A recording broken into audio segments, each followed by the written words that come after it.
Star, new with multigrain.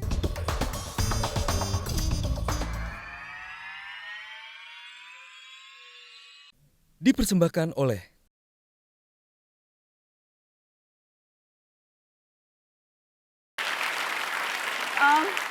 Pak Asfi, gambarkan ke kami hubungan Tan Malaka dengan proklamator, dengan Bung Karno dan Bung Hatta. Seperti apa? Hubungan mereka baikkah?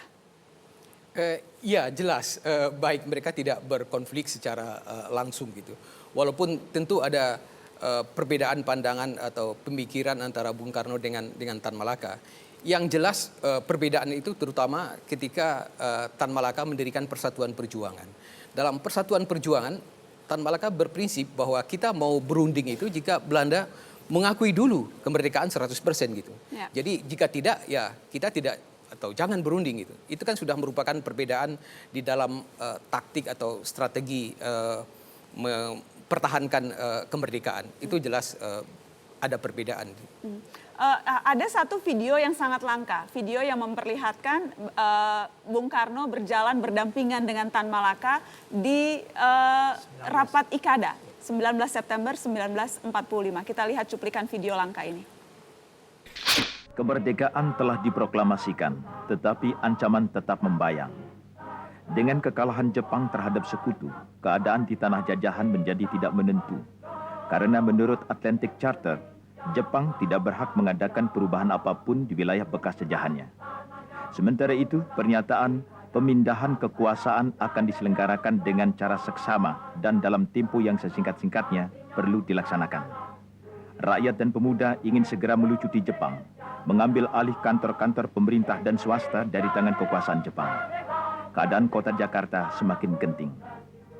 Pada tanggal 18 September 1945, dikeluarkan maklumat Saiko Sesikang nomor 5 yang berisikan larangan membawa senjata dan larangan untuk berkumpul.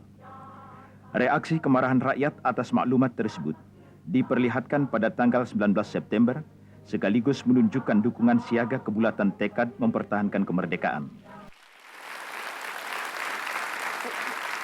Bagaimana kita lihat tadi Bung Karno dengan pecinya, Tan Malaka dengan apa istilahnya itu?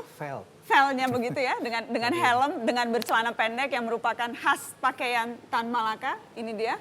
Ini hanya berdurasi 5 detik, tapi menggambarkan betapa besar pengaruh Tan Malaka, terutama dalam hal mengumpulkan massa yang berkumpul di lapangan IKADA ketika itu, Pak Asfi. Iya, jelas bahwa peristiwa IKADA peristiwa yang sangat penting, walaupun cuma berlangsung atau Soekarno hanya berpidato beberapa menit, ya, tetapi itu menggambarkan bahwa dukungan dari segenap masyarakat, segenap rakyat terhadap pemerintah yang sudah diproklamasikan. Gitu. Itu yang pertama. Lalu yang kedua bahwa ini merupakan upaya dari Hari Puse untuk mencari foto ini, dan saya mengagumi teknik yang digunakan oleh Hari Puse ketika dia mencoba melacak siapa tokoh yang di dekat Bung Karno. Dan di situ dia melihat bahwa ada topi yang memang pernah dipakai oleh Tan Malaka, tapi dia juga mengukur gitu bahwa ukuran tinggi Tan Malaka itu 165 dan ukuran Soekarno tingginya 172 gitu. Nah di foto itu perbedaan 7 cm itu kelihatan gitu. Jadi ya terbukti bahwa memang Tan Malaka yang mendampingi Bung Karno gitu.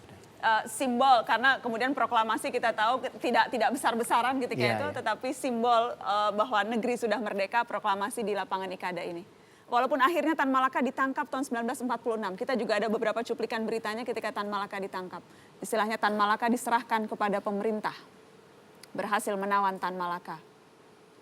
Ini menjadi berita yang kemudian cukup besar, cukup berarti. Amir serem pada Tan Malaka. Saya ingin untuk menutup pertanyaan yang sama yang tadi saya ajukan ke masing-masing narasumber yang saya ajak berbincang. Pesan terpenting bagi Anda pribadi soal Tan Malaka yang masih relevan sampai sekarang, Pak Asfi. Ya, Tan Malaka ini adalah seorang revolusioner yang kesepian gitu menurut saya kalau bisa menggambarkan ideologi, pandangan dan perjuangannya gitu. Dan dia adalah pahlawan yang nasional yang dilupakan, dicoret sepanjang Orde Baru gitu. Jadi saya berpendapat di sini sebaiknya setelah era reformasi ini kembali dilakukan menurut hemat saya rehabilitasi Tan Malaka. Dan kemudian kita bisa belajar banyak dari perjuangan Tan Malaka karena ini pejuang yang luar biasa. Seperti saya katakan tadi, ketika founding fathers yang lain belum memikirkan republik, Tan Malaka sudah menulis dan menceritakan apa yang harus dilakukan. Pak Hadijoyo, terakhir untuk Anda. Begini, Pak Tan itu mengajarkan kepada pengikutnya atau yang mengikuti garis cara pemikiran dia adalah perjuangan itu tidak bisa seketika dan harus terus-menerus diperjuangkan. Jadi itu yang kemudian oleh ayah saya dan teman-temannya diperjuangkan terus. Jadi nama Tan Malaka disalahpahami itu dari dulu sebenarnya. Dari awal, dari tahun 20-an, tahun 30-an, ya dia memang tokoh yang boleh dibilang kontroversial, sering disalahpahami, tetapi jasanya luar biasa karena pemikiran-pemikirannya besar dan visioner.